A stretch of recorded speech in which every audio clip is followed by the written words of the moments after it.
up, guys? Time to show off build number 1100. This is a very special build. This is the first Venom build I've done. It's not for a customer or anything like that. This will be for an event. And I thought this would be very cool to do. So I did a dual cerakote build. This is lasered out, black cerakoted.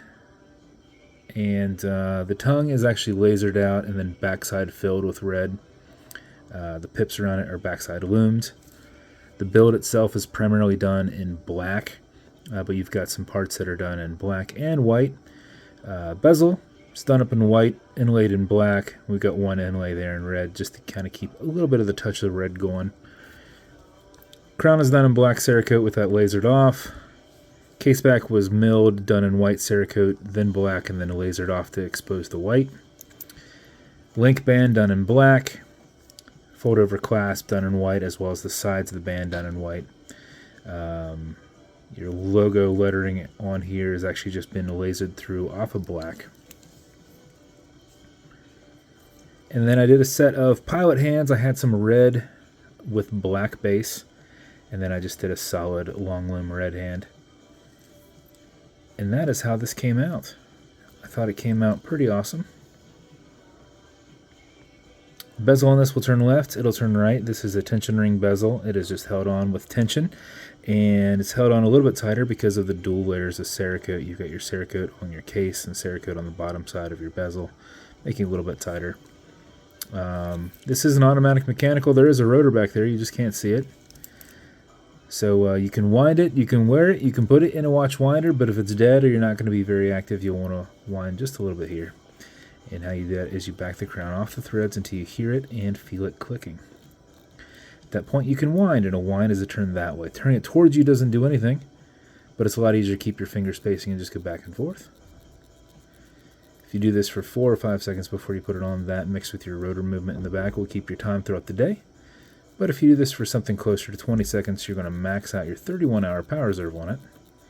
You cannot overwind it, so don't worry about that. When you're good with your winding, you're going to pull it to the one and only click, and you can now set your time. It does not have a hacking movement in it, so don't worry about that. You'll also notice you've got a wobble crown. This will deflect lateral pressure from going into the stem and into the movement, so when you're pushing and prying on it, you are not putting any adverse pressures on anything. Alexa, what time is it? The time is 4:12 p.m. 4:12 p.m. When you're good, you're going to push it over, get it out of that time setting, and then wind it down.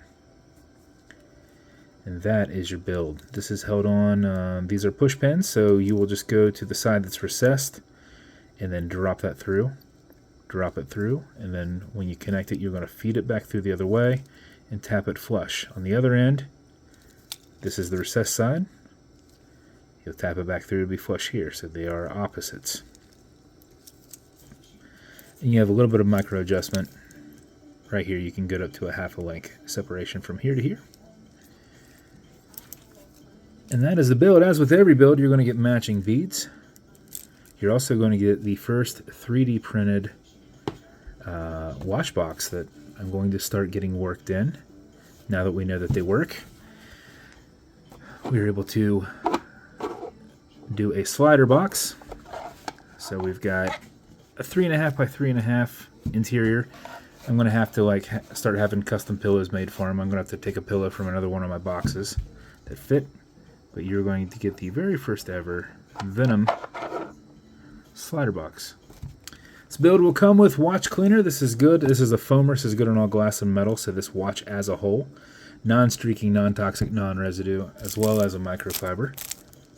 You'll also get some fine scratch remover. This is Novus 2 from Amazon, just repackaged. It's for your acrylic glass because you can scratch it, but if you do, you'll put a tiny bit of this on it and buff it out using your color matching microfiber.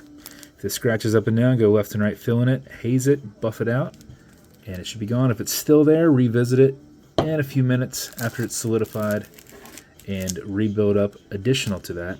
If you scratch the cerakote, that's different. It's like scratching your car. If you're down to metal, you are down to metal. If you put a little bit in it, use some gun oil, should clear it up. And then some reference on that loom is like so. If Venom is going to you, congrats. You got not only got the very first Venom build, but you got build number 1100. So we are almost 5 years into this, and that is build 1100. So hope you like it. Hope you like the new box. And if you want me to build you something custom and unique, reach out and I'll see what I can do. And if you want to continue to see videos like this, like and subscribe as I put them up all the time. Thanks, guys.